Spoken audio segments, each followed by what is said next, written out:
Kaišiadorių rajono savivaldybių sveikatos centre, viename iš sudėtingiausių skyrių intensyvios terapijos, ir toliau vykdome projektą hospitalinių infekcijų prevencija bei valdymą.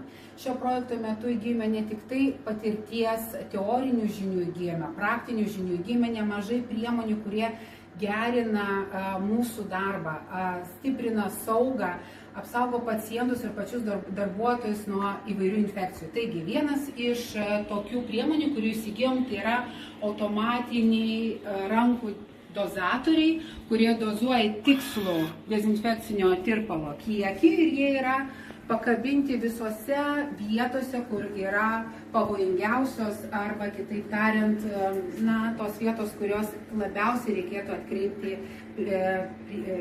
dėmesį į rankų dezinfekciją. Taip pat įgyjome ir mokymo priemonių, kurių dėka galima tobulinti savo šlapimo takų kateterizaciją būtent saugumo sumetimais, apsaugant pacientus nuo hospitalinių infekcijų. Kaip matote, vieną iš manekenų šioje erdvėje. Kaip ir minėjau, dėka projekto vykdomi įvairūs mokymai, kurie apima ne tik tai slaugytojus, ne tik tai pagalbinius darbuotojus, taip pat visą kolektyvą ir gydytojai įsitraukia į tai.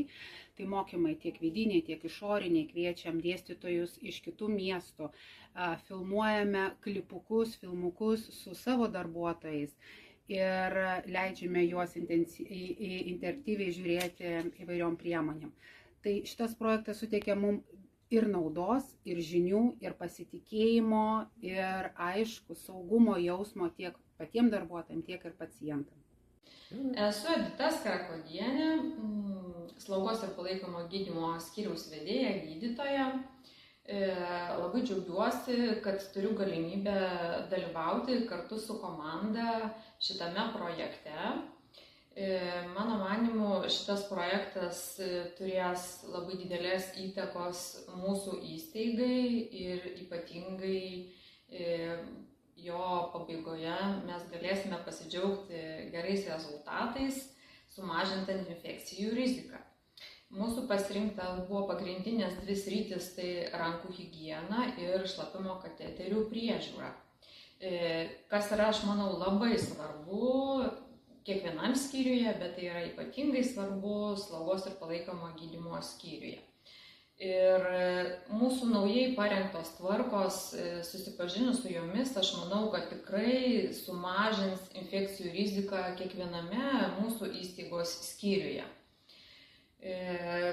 Darbuotojai susipažinę su jomis galbūt prisimins tai, kas pamiršta, galbūt kažkam bus ir naujų atradimų ir tai prisidės prie infekcijų rizikos valdymo mūsų įstaigoje.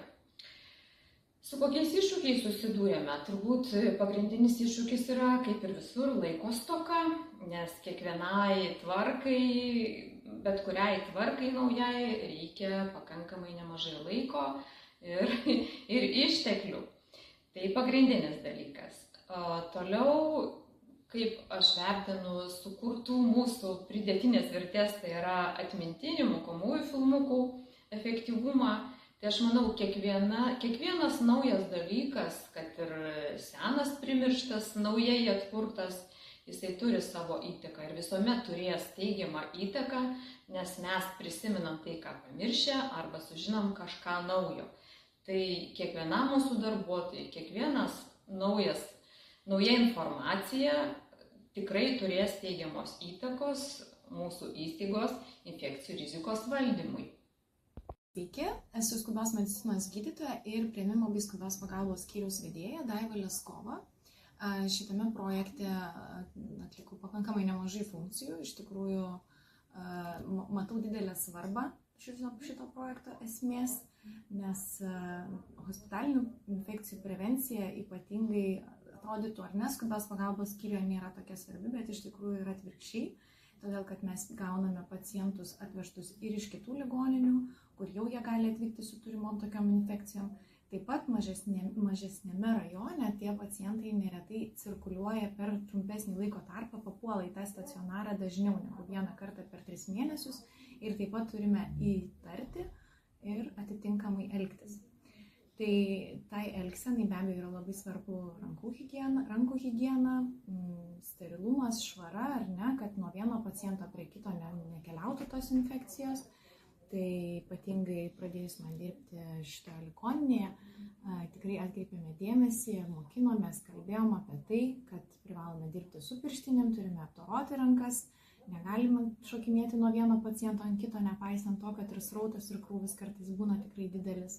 Na, o kažkokių tais didelių labai procedūrų, stambių, invazinių, galbūt tiek daug ir neatliekam, bet tačiau tos pačios kritinės, pagrindinės kaip žaizdų priežiūra ar šlapimo kateterių įvedimas ar vėlgi jų priežiūra, tai yra mūsų kasdienybė ir neatsiejama dalis.